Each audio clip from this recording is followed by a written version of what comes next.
Prelude. This book is impossible. 13 years ago, I knew this couldn't happen. I was going to die, you see, or go mad. There was no way I would still be here.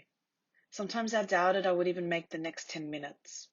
And the idea that I would be well enough and confident enough to write about it in this way would have just been far too much to believe.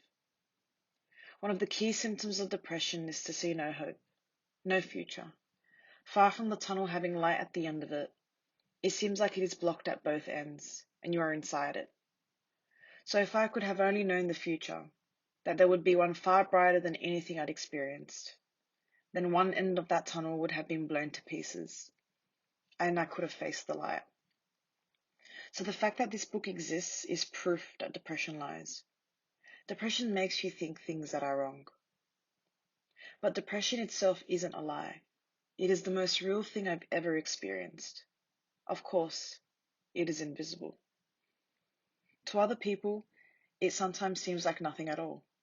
You are walking around with your head on fire and no one can see the flames. And so, as depression is largely unseen and mysterious, it is easy for stigma to survive.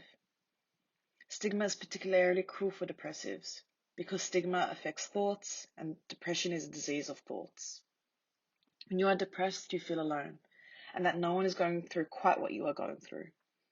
You are so scared of appearing in any way mad that you internalize everything. And you are so scared that people will alienate you further, you clam up and don't speak about it. Which is a shame, as speaking about it helps. Words, spoken or written, are what connects us to the world. And so speaking about it to people and writing about this stuff helps connect us to each other and to ourselves. I know, we are humans. We are clandestine species. Unlike other animals, we wear clothes, and our procreating is done behind closed doors. And we are ashamed when things go wrong with us. But we'll grow out of this. And the way we'll do it is by speaking about it. And maybe even through reading and writing. I believe that. Because it was in part through reading and writing that I found a kind of salvation from the dark. Ever since I realized that depression lied about the future, I have wanted to write a book about my experience, to tackle depression and anxiety head on. So this book seeks to do two things: to lessen that stigma and the possible more coexic ambition to try and actually convince people that the bottom of the valley never provides the clearest view. I wrote this because the oldest cliches remain the truest. Time heals. The tunnel does have light at the end of it, even if we aren't able to see it. And there's a 2-for-1 offer on clouds and silver linings. Words, just sometimes, can set you free. I know, before we get fully underway, minds are unique.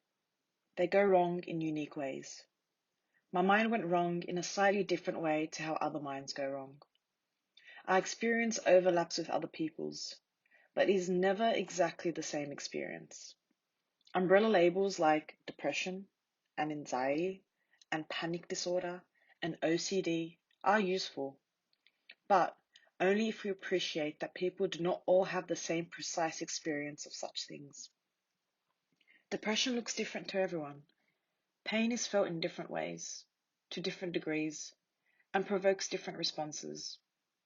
That said, if books had to replicate our exact experience of the world to be useful, the only books worth reading would be written by ourselves. There is no right or wrong way to have depression, or to have a panic attack, or to feel suicidal. These things just are. Misery, like yoga, is not a competitive sport. But I have found over the years that by reading about other people who have suffered, survived, and overcome despair, I have felt comforted. It has given me hope. I hope this book can do the same.